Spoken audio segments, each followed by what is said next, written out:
है, यही मानव जीवन की आयु है। मानव जीवन की आयु 90 वर्ष अर्थात 90 अध्याय। जवानी कितने साल की है? 49 साल। भ्रम में नहीं रहना। बलराम भैया गलत कह रहे हैं। जवानी 49 वर्ष की, और जैसे 50वां वर्ष आया वैसे उत्तरार्ध आरंभ हुआ अर्थात वृद्धावस्था का आगमन। और 50वां वर्ष अर्थात जब 50वां अध्याय आया तो सबसे पहली कथा किसकी आई? बोले जरासंध की। जरा माने वृद्धावस्था, संध माने संधि स्थान।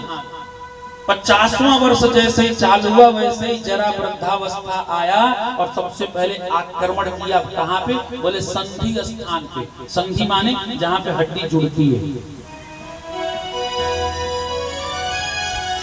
तो पहली बार जब जरा आया तो पहला आक्रमण किया कहां पे? कमर पे। सावधान हो गए तो ठीक, नहीं तो कमर टेढ़ी हो गई। दूसरी बार जरा आया जरासंध युद्ध करने के लिए, सावधान भय तो ठीक, नहीं तो घुटने पे प्रहार किया और घुटना चला गया, लंगड़े हो गए। तीसरी बार आया, हाथ में प्रहार किया, सावधान है तो ठीक, नहीं तो पता चला उंगलियों का मुड़ना बंद हो गया। इस तरह से जरासंध ने भगवान के साथ कितनी बार युद्ध किया? 18 बार। 18 बार युद्ध क्यों किया? क्योंकि हमारे शरीर में 18 संधि स्थान है। 18 जगह हमारी हड्डी जुड़ती है और 18 बार जरासंध आक्रमण करता है। लेकिन जरासंध से वही जीतता है, करो योग रहो निरोग। जरासंध से कौन जीना? योगेश्वरेश्वर भगवान श्री कृष्ण। जो योग करेगा वही वृद्धावस्था से जीत सकता है। जरासंध का प्रथम आक्रमण द्वितीय तृतीय चतुर्थ पंचम षष्ठम अष्टम होता रहा और एक बार आक्रमण करता तो 21 अक्षौहिणी सेना लेके आता था। महाभारत की सेना, महाभारत युद्ध में कितनी सेना मानी गई? 18। और जरासंध कितनी सेना लेके आता था? 21। और भगवान पूरी सेना को मार दे, जरासंध को छोड़ दे। एक बार वो आया तो साथ में कालयवन को लेके आया। भगवान ने कालयवन को मुचकुंद के द्वारा मुक्त करवाया। एक बार जब युद्ध करने के लिए आया तो स्थान पर ब्राह्मणों को बिठा करके आया। एक बार हम जीत जाए ब्राह्मण देवता, ऐसा मंत्र जपो, एक बार हम कृष्ण से जीत जाए बस। ब्राह्मणों ने कहा ठीक है, मंत्र जपे या न जपे पर एक काम करो। बोले का? बोले बढ़िया चक गैया के दूध की बनी हुई ताजी ताजी खीर खवाओ, तुम्हारी विजय हो जाएगी। अरिमर्दन सिंह आपकी विशेष दृष्टांत में बता रहा हूं। एक सेठ जी थे, बहुत बड़े सेठ, ये बिल्कुल सत्य घटना है। कोलकाता के सेठ थे। तो उनके पास कोई संतान नहीं था। उन्होंने किसी विद्वान को कुंडली दिखाई। तो उस विद्वान ने कहा कि काशी में जाकर के पुत्र प्राप्ति का अनुष्ठान करवाओ तो आपको पुत्र पैदा हो सकता है। तो सेठ जी जो है अब कैसे आए कलकत्ता का व्यवसाय व्यापार छोड़ करके, तो उन्होंने अपने मुनीम को भेज दिया कि जाओ वहां पे ब्राह्मणों की व्यवस्था करके बढ़िया कोई धर्मशाला ले लो और बढ़िया चक बढ़िया यज्ञ करवाओ, ब्राह्मण जो खावे वो खिलाओ, जैसे रहे वैसे रखो।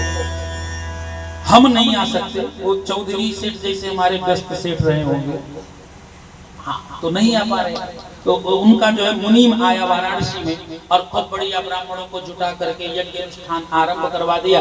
वो शाम को सेठ जी फोन करते अपने मुनीम के पास, कार्यक्रम चालू हो गया। बोले हाँ, बोले कैसा रहा? बोले आज तो पहला दिन था, आज कुछ ज्यादा हुआ नहीं, अब कल देखते हैं ब्राह्मण लोग क्या करते हैं। दूसरा दिन आया, ब्राह्मण को चक बढ़िया बढ़िया खाए खाए के सोते। तो मुनीम जी ने कहा कि सेठ जी हमें लगता है कि आपने रुपया बर्बाद करना शुरू कर दिया है। ये ब्राह्मण कुछ करते वरते नहीं, सब खाए खाए के सोते हैं। बोले खाए खाए के सोते? बोले कुछ तो करते होंगे।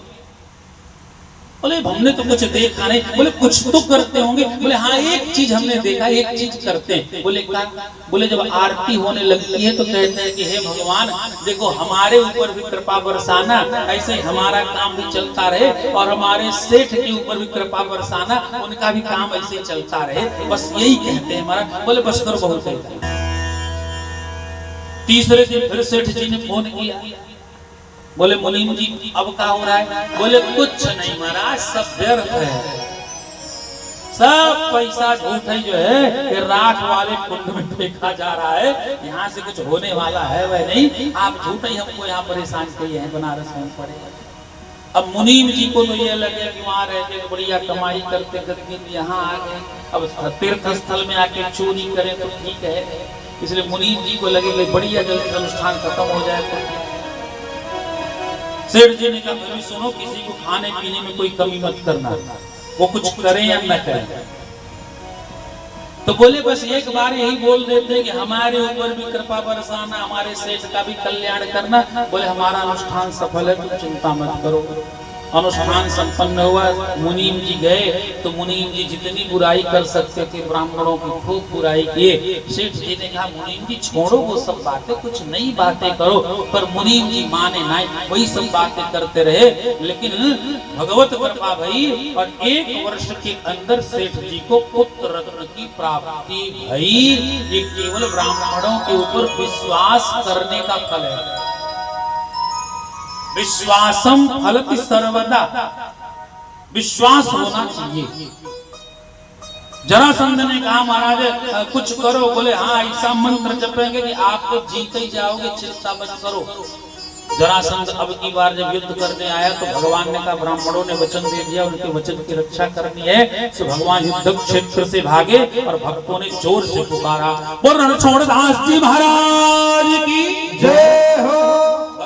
छोड़ के भागे, भागते भागते समुद्र में गए। वहां पे जाकर के भगवान ने सुंदर द्वारकापुरी का निर्माण करवाया। जरासंध ये सोचा कि कृष्ण बलराम मरेंगे। भगवान हो गए 25 वर्ष के, 4 वर्ष रहे गोकुल में, 7 वर्ष रहे वृंदावन, 14 वर्ष रहे मथुरा और भगवान हो गए 25 वर्ष के। 25 वर्ष के भगवान द्वारकाधीश हो गए। बोल द्वारकाधीश भगवान की जय। अब द्वारकाधीश भगवान का विवाह होना चाहिए। स्वामी सुखदेव जी कथा सुनाते कहते राजा परीक्षित उस समय एक राजा हुआ करते थे जिसका नाम था